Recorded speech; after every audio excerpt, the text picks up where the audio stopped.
What's good? So, continuing from yesterday, uh,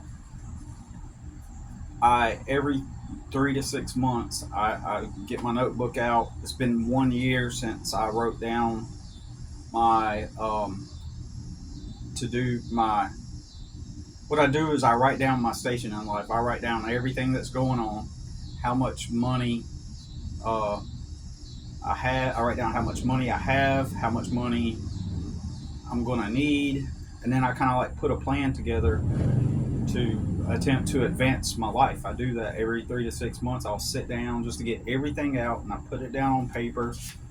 And in the previous videos, I wrote down some of my goals here. And obviously, I'm not sharing everything because a lot of stuff I keep to myself. But I put down notes of things that I was thinking at the time 1 year ago. I put down a plan of action, and when I put down the plan of action, I just wrote some notes down, and I came up with 14 points, and those are in the other videos. And so what I do is I write down how much is it going to cost to live, and what realistically am I going to be able to accomplish, right? And and I forgot to mention bartending. And I'll explain that in a minute. And I don't know, like as I'm saying this right now, I don't know anything about it. I think I heard that you could go to bartending school, or I don't know if they train you on site. I don't know how that works, but I'll talk about that in a minute. But 1 year ago, I was researching these like different mobile homes. I was looking for like a really cheap deal on a mobile home to rent, possibly. And so I found mobile homes all the way up in North Carolina, the middle of North Carolina, and I'm in South Carolina. Uh, Pennsylvania. I even found one in Pennsylvania, uh, Virginia, and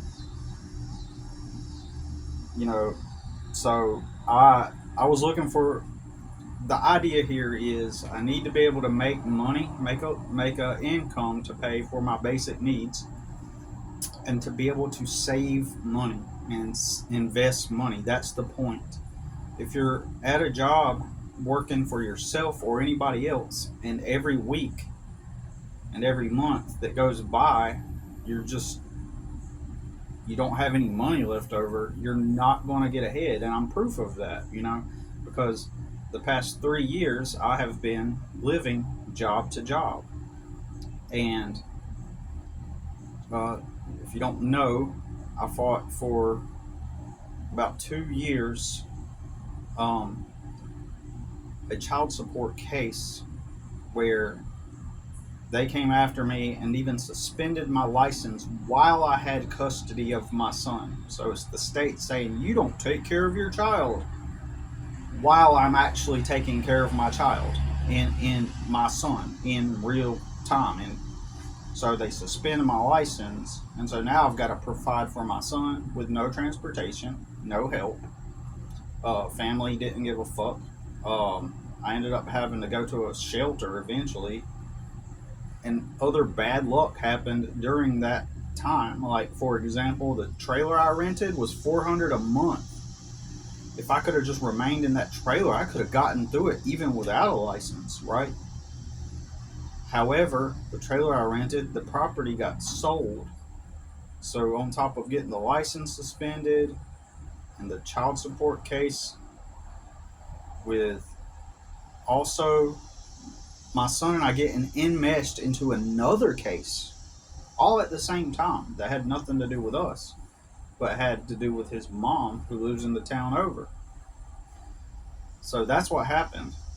And so uh, I could not, like, he sold the property that I lived on, and the new owners forced everybody to move out of their dwellings, right, out of their trailers, because it was a trailer park. So add that on top of everything. Uh, so I spent 7 months at the Salvation Army, uh, living there, trying to find a place while battling two legal battles. And so when I finally beat the child support case after over a year and a half of having a license suspended, uh, I got lucky. I got really lucky, the timing, right? When it was time to move out of the Salvation Army, that whole time that I stayed there, I was unable to find us a place to go. Of course, I could not make money. My full time job was literally fighting the child support case and the other case that we were enmeshed in and going to court and all this stuff, right? That was my life. That was my full time job. And a lot of people can't comprehend that if you don't have any money to start with, uh, and you go start applying for jobs, for one, that becomes your full time job to be applying for jobs, right? All the time it takes to apply for jobs and to even get a job somewhere, it becomes a full time job, and that does not pay, right? And then it, let's say I did find like a 40-hour a week job, like everybody's perception is that, oh well, they treat it like it's some hobby, like, oh, just something you do for fun. So what do you do your free time for fun? Oh yeah, just fight off the child support enforcement case in the family court, you know. And that might work for somebody else who has somebody that they can live with for free, possibly, or probably minimal rent or something wherever they're staying at. They have a car, um, and their job actually pays them enough to afford them at minimum a room to rent, you know, or they get the or it pays them enough to pay their basic needs, and then so they clock out and they go home, and in their spare time they work on their cases. And so in other words, their income sources pay enough for them to meet their basic needs so that they can work on those things. But if you don't have that, then it becomes like a full-time job um, to take care of those cases, and you're in survival. So in order to make extra money while I was at the Salvation Army, the idea is you go to the Salvation Army and you live there for free, technically for several months. And while you're living there for free, the idea is that that gives you all this free time to work and save your money and save up for a deposit for a place. And that's what it's there for. That's what it's supposed to be there for. Did you get the bread yesterday? Yeah, Was I don't know. it in the truck? It might be. If it's in the truck, it's in the back of the truck. It's not in the bed of the truck. Oh, okay. I'll go check. But I got it. So I did get the bread. Oh, okay. Um. So so I'm not. but if you're doing that and your full time job is fighting off the cases and trying to find solutions to the cases, and there aren't any jobs that will pay a quantity that equates to an amount that will allow you to move out, you're just screwed all over because the math doesn't add up. It's not practically economically going to happen. Okay, it's just not going to happen. And it's so weird. This is a weird dichotomy, right? That people cannot comprehend that. That they can't comprehend that. So people's arguments is always going to be, well, I knew this one guy that did this and did this and did that, or my grandfather, or this one guy, and this my uncle, or whoever. They'll use confirmation bias and reference these other situations that involve other people with distinct circumstances to finalize their argument that I'm in the wrong because Joe Schmo did it over here. And when you break down each individual story, oh shit, I left the eggs out there. And I got to speak this good. Do you think it's still good? Probably not. Oh, I don't think they're good.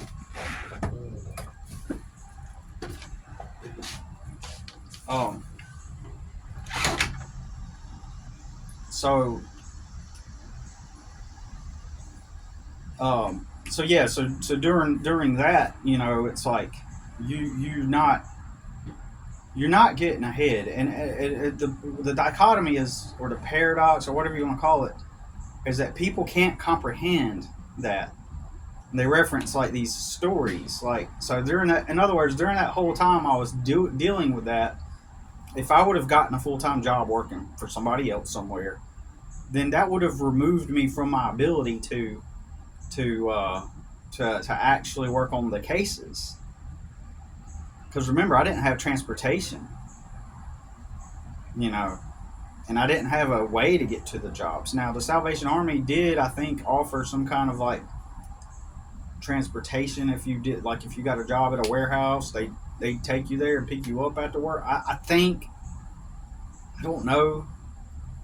Actually, they didn't. They didn't. I'm just trying to think. Like, they didn't like give you rides places, right? But the whole point is like, if you're stuck at the homeless shelter and there's no jobs that's going to pay you enough to get out, and your time is consumed by dealing with legal cases, then fuck, like, you're not going to get out. And so I didn't get out. And so had I went and clocked in somewhere and worked my 40 hours, I would have never beat the cases, right? I would have never beat them. All that time that I put into the studying and taking action and doing the things I needed to do, plus in my spare time, I also got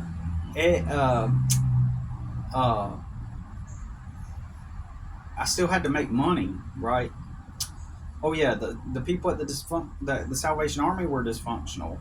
The guy that ran it had this bad reputation of being like a real a-hole to people.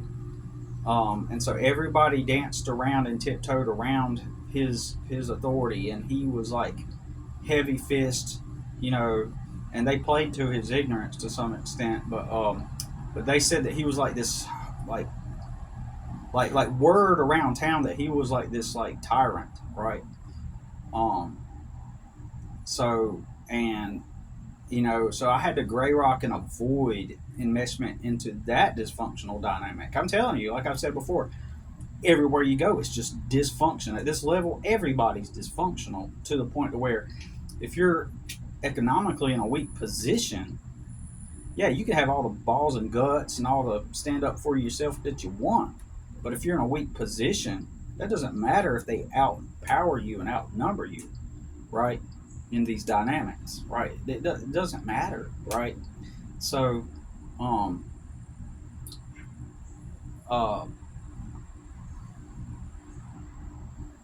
gonna try to lift you up. That way, it doesn't look like I'm talking down on you. Try to lift the phone up, if it's possible. I don't know. Shit. All right, so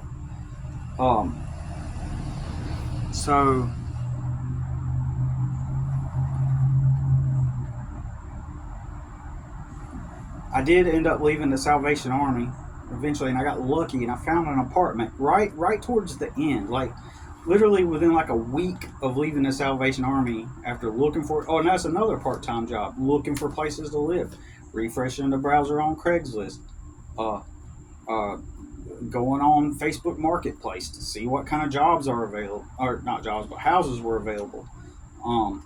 You know, and so when I left there, I started with nothing, right?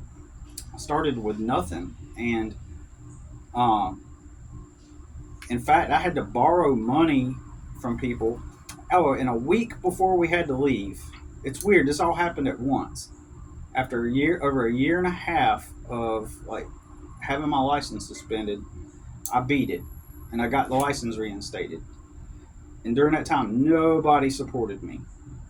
Nobody wanted to help. Nobody checked in on me to see how I was doing, or you know how things going. People just brushed it off. Well, that's his problem, you know. So that was kind of like how people treated it, and in my opinion, they enjoyed the show. They enjoyed the spectacle of watching me struggle, right? And so they, a lot of people were getting a kick off of it, really, you know, because I know that in their minds it was like, God, he's just so wrapped up in all this shit that he brought on it himself. and they got a good thrill off of watching me struggle. So so then um, so I beat the case, and then right close around the same time, it was like Christmas Day, that I finally moved out for good from the Salvation Army. We literally left there, finalized it on Christmas Day, and nobody checked in on me. Nobody said, "Hey, how's things going? Merry Christmas." Nothing. Zero. No friends, no family, nothing. Right? And so so but I was right. You get what I'm saying? I did the right thing from a practical perspective. I did what was logically sound.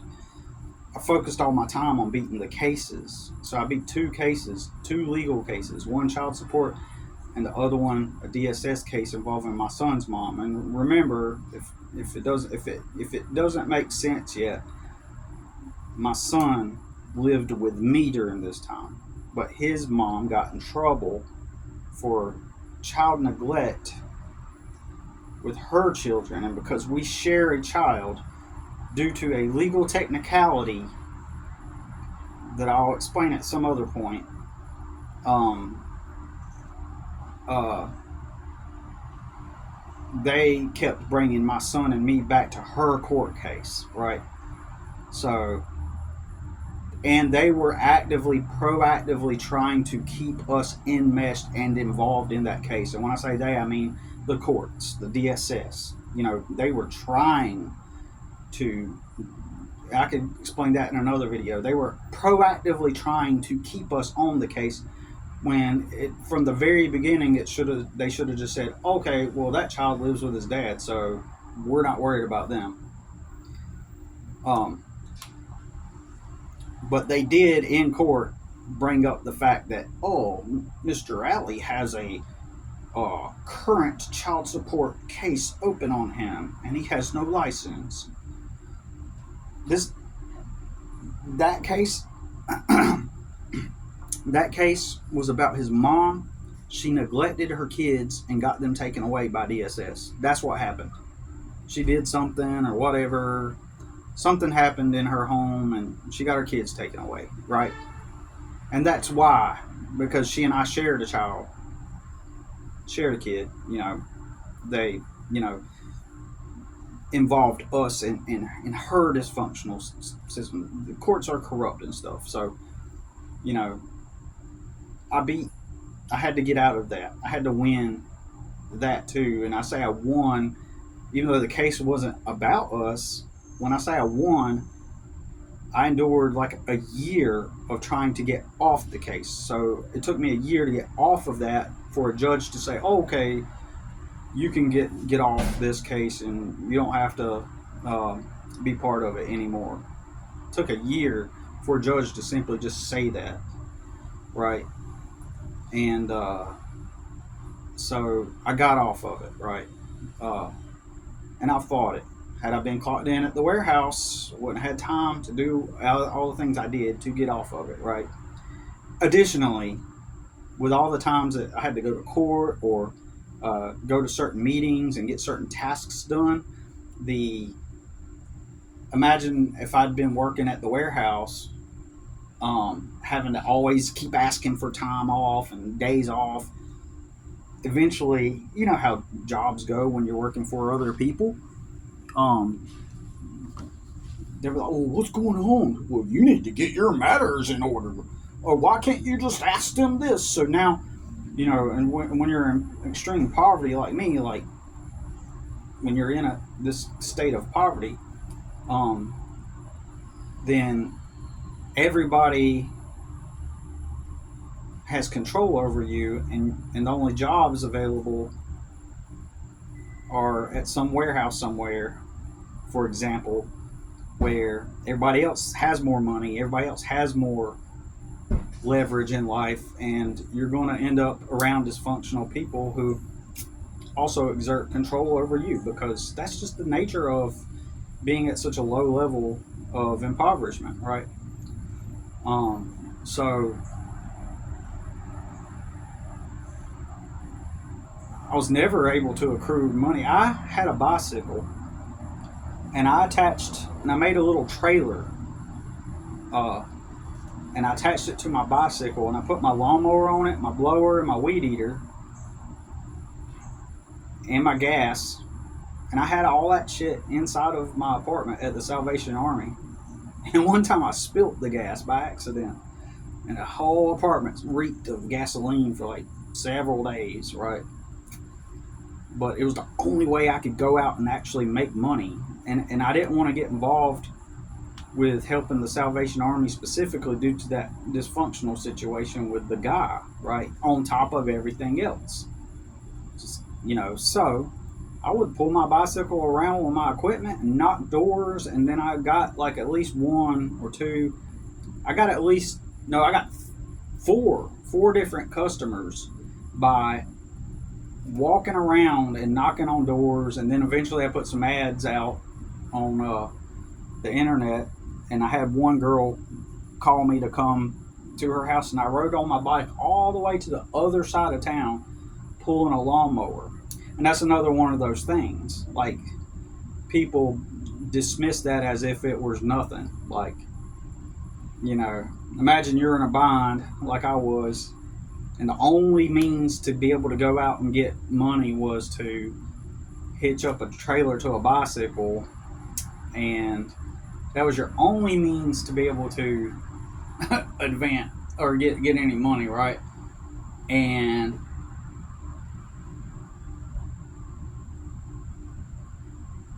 then people downplay that as if it was nothing. Oh, okay, yeah, just, yeah. But the reality of it is that was badass. Let's just talk about that, or let's just call it for what it is. That was pretty badass of me. Nobody else would do that. They'd be too afraid to get on a bicycle and be seen by everybody pulling. Oh, look at that loser pulling the bike, pulling that mower. Haha. They'd be afraid of that. They would never do what I do. That's one of the things about me. I've always been willing to do what most people won't, right? That's why people have enjoyed my failure in life. They've enjoyed my low disposition because they see that I'm also willing to have the balls to do the things that they want. So therefore, when over the years, when I've had to battle things that are beyond my control, it's easy for them to say, aha, see, if he was smart, he put himself in this place, he isn't so brave and bright now, how come you haven't advanced in life? And that's why I don't have a social support network or no, circles of influence that are supportive or any kind of access to resources like most people do, because over the years as a poor person like that, and you act like you're and you're actually confident, you're willing to do the things most people won't, like work as a janitor or in front of everybody in a warehouse that's filled with hundreds of people, and you're the only janitor there. Most people don't have the balls to even take a job like that. They would cry to their mom and dad and go back home, and most people wouldn't work cleaning out portable toilets like the porta-johns or toilets that go on construction sites. They wouldn't want to be seen in a truck or have their peers know that that's what they're doing to make money. Oh, so that's what you chose to do? Get out of here with that shit. Everybody's trying to, like, all my life they've tried to, like, downplay my ballsiness and make it seem like, and when you're like that and you start out in a poor position with no power, no resources, and you exhibit and display indicators that you're someone who's going to have the balls to do something most people won't, it creates a scenario where people start to distance themselves because they want you to struggle and suffer, and they'll keep you around in their life at kind of a loose distance, and they'll be friends with you, but not enough to where you will have access to the normal resources that other people might get through friendships and mutual connections, right? I'm just describing what actually happens, right? So the whole time I'm at the Salvation Army, right then I got my license back at near around the exact same time I was able to get an apartment. And the only reason why I was able to get the apartment was luck, because this girl put an ad on Marketplace, right? And she was like, she's looking for a tenant for her apartment, and and so I just told her, like, I didn't tell her I didn't have a vehicle yet. I still didn't have a vehicle, and I just got my license back, and I was like, yeah, I got a landscaping business, and I told her, yeah, I'll get the deposit, and then she called me back, say, hey, I'd like to rent this place to you. No credit check, nothing, So I got lucky. She was kind of a young girl who probably was new at it, and so that was luck, So, and it just so happened to be like right at the same time everything started coming together. However, I knew in advance that the rent, $1,500 a month. I've never been paid more than $1,200 a month working for other people, right? Never been paid that amount. But so why would I accept that? It was time for me to move out of the Salvation Army. So why would I make the foolish decision to go rent an apartment I know that I can't afford? Here's the reason. Where else am I going to go? That's the reason. Can I go at that time, right? Could I go live with my mom? No. Could I go? Plus, my mom was staying with my brother and stuff, right? My brother kind of, in my opinion, used my mom kind of as a leverage point to grow his internet fame by posting videos. I'm helping my mama out. I help my mama. Oh, mama, I love my mama. Like he kind of uses her as part of his brand to kind of like exhibit himself as, someone that's just constantly being benevolent and constantly doing the right thing, and it makes all of his followers go, oh my God, you're such an incredible person, you take care of your mom, and so he could argue that he helps her behind the scenes, which he does, but she doesn't need help. She's got more than enough money, more, probably more than you do, right? Probably has more than you do if you're watching this. So it's all a spectacle. So he helped behind the scenes. Plus, that helps him maintain his network with people. Like, he can help behind the scenes. He'll do it in open display to show people, hey, I helped. But he'll also do it behind the scenes because it helps keep people in his loop, right? It helps maintain those relationships, and of course, then I'd be reprimanded for proclaiming, he's got an agenda or something like that. Anyways, that's beside the point. Anyways, so I had to borrow money from this Christian guy who had helped me out a few times with some things, and I borrowed money for a deposit on the apartment, and then I also borrowed money for the first month's rent. So here I am with no money, in the negative $2,000 or something like that. Negative $3,000 or $2,000 technically. Salvation Army paid part of my deposit.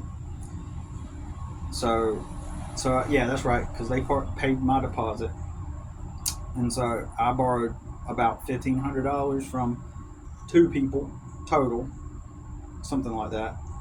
And the one guy, I had to pay him back in increments of $500, and then the Christian guy,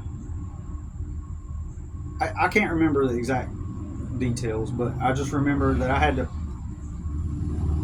took the check from the Salvation Army, and I remember taking that money and paying him back or something like that. I can't remember the exact details.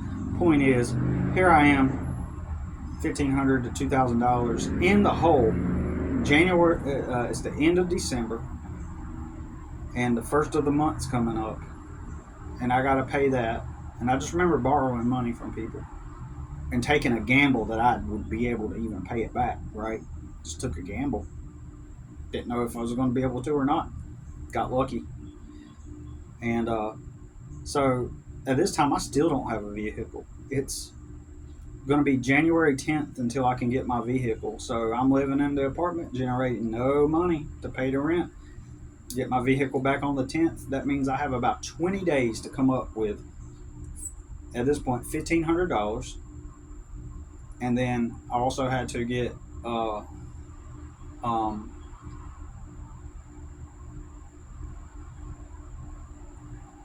$1,500, and then I had to get start making the payments back on the loan. $500 every month until I paid it off.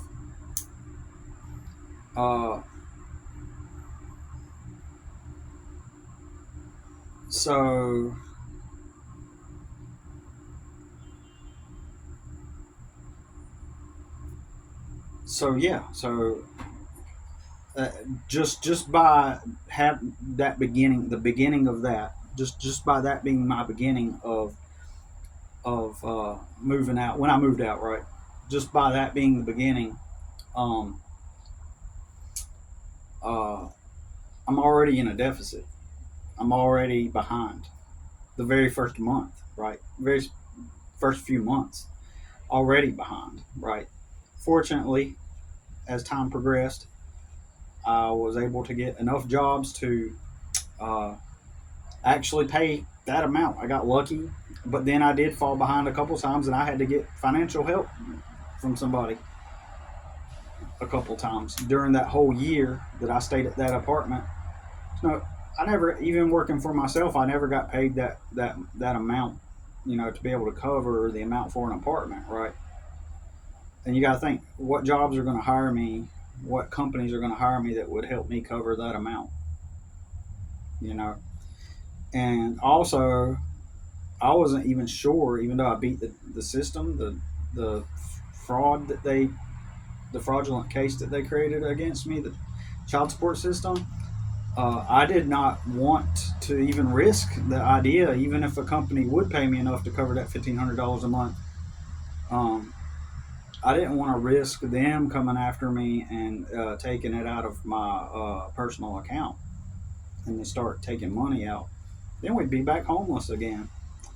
But the only reason why I was able to survive that whole year was just because I worked for myself and I didn't work for a company, all while taking a child to school and by myself, raising him by myself, providing him food and all of his needs and stuff by myself. Uh, so it wasn't just like, oh, it was just me. It was me taking care of a kid who's lived a life of abuse and has a lot of issues. You know what I'm saying? As a result, before he started living with me, right? Um, so I struggled that first year, and after a year, once the contract ended, the lease for the apartment ended, it circled back around to where that final month, like I paid the final month's rent, but the 1 month after that, like at that point, I didn't have any money for rent. Just didn't have the money. Like I was able to survive for a year, but the winter hit, and I drove for Uber for 3 months straight, every single day, 7 days a week for 3 months. I drove for Uber and uh, did my landscaping jobs here and there while driving for Uber because it was the cold months. And by the time those cold winter months set in, it just stripped me of all any kind of money that I could acquire. So I was forced to have to move out. I had to tell the landlord right then. I was like, "Hey, I'm not going to be able to pay for this month. I'm going to have to move out." She was upset, clearly upset. Just a privileged girl who lived life on easy mode, who got her own house, and then decided to rent it out. Someone been handed everything, and um, uh, so she's clearly upset. But hey, sometimes when you're poor like that, you got to upset people. It's just the way the game goes. You have to be perceived as some kind of derelict who doesn't do shit with their life. You have to be perceived like that all the way, and you also have to be someone that people kind of keep within their circles loosely, for their own ego validation, because it's always a good feeling to have someone beneath them within your circles, uh, and so that's why people do it, right? Um, because it allows them the ability to point out all your errors, and that in contrast validates what they've done. Oh, well, I did it right, and stuff like bullshit like that. When you know you've done more than them, right? You know that you know the people that have that attitude. You know that you've sucked shit out of porta johns. You've been a janitor. You've done the things most people won't. You've had more balls to do most things most people won't. I mean, even the act of me getting out and working for myself, in comparison to a lot of people, most people wouldn't do that. They wouldn't have the balls to get out there and decide, hey, you know what? I'm going to attempt to work for myself, especially as a poor fuck. You know what I'm saying? Like, who the fuck do you think you are, being a poor guy, thinking you're gonna work for yourself? Clock in, you motherfucking slave. That's the attitude, you know. And by me working for myself, it really turned people off, right? Um, it made me lose even more support, you know, already. It was okay as long as I was working for somebody else. Good job. You're doing it right. You're morally superior along with us. You're at our level now. Good. Make sure you don't slip up. Don't go work for yourself. Because people are afraid that if you work for yourself, that eventually you might surpass them in economic levels. They're in a silent competition with you. You're not. You just want to live your life and have a better life and a better outcome. But in their minds, they're in a silent competition to where, like, they don't want you to outshine them to eventually arise at a level that supersedes them, because then you wouldn't be their person that they can kind of keep a loose connection with, so that they can be validated. That's how it rolls. That's how it goes. It's probably going to cut off. It keeps cutting off at the 42 mark. But anyways, like I said yesterday, I wrote down my bills and expenses, my truck needs, items we needed. Like last year, I wrote down the items we needed: new clothes, new shoes, new phone. I needed a new phone for a couple of years now, and I still got the same phone. Phone, maybe phone repairs on the old phones is what I wrote down on here. Uh, Things I'd have to do, obviously, in the future. Lawnmower blade, I got that a year ago. A new trimmer, blower, mower, hedge clipper. I need new equipment, really. Um, Even though my equipment's still good, I still need new equipment. I mean, it's not going to last. Repairs on equipment, deposits for rent, utilities once we find a home, and then $1,500 to go towards my truck repair and maintenance. But fortunately, I had a kind of like a work and payment agreement with a customer of mine that I've been working at for like about a year and a half to get this truck right, this new truck. So while those expenses still exist for the other truck, at least I do got another truck now, so there's an improvement. You know, I had an S10, 1996 S10. Now I've got a 2018 Ford F-150. New work boots. Like I always got to get boots, right? Every 3 months. You know, once we get a house, we'll need shelves and organization items. I had a to-do list from last year.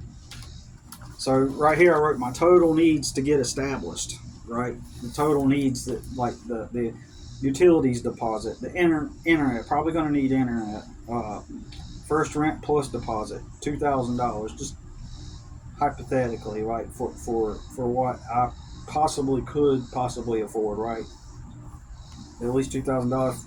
I need $500 for the truck, whatever that was. I don't know what that was about. Where I wrote $500.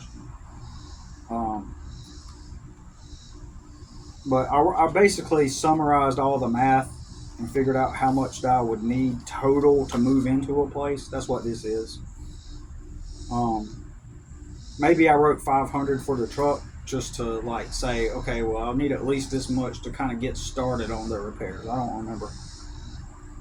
But I would need at least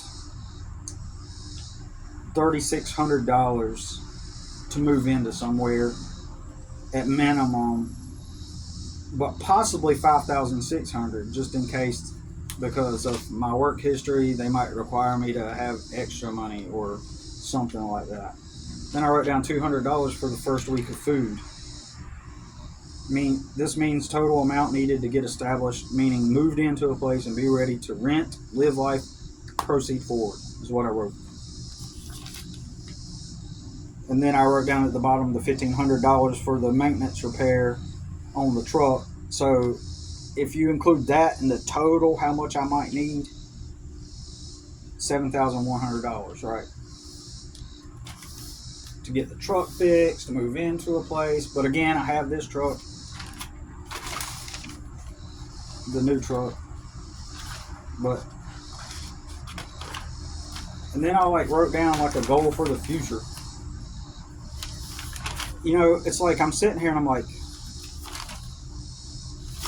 nothing has changed. So I'm just basically back at square one, really. My to-do lists. I'm back at square one. Nothing has changed in a year. But I heard good money is in bartending, that you can make a lot of money. So I'm going to research that. My problem is I don't fit into society, and that's been my huge problem with people.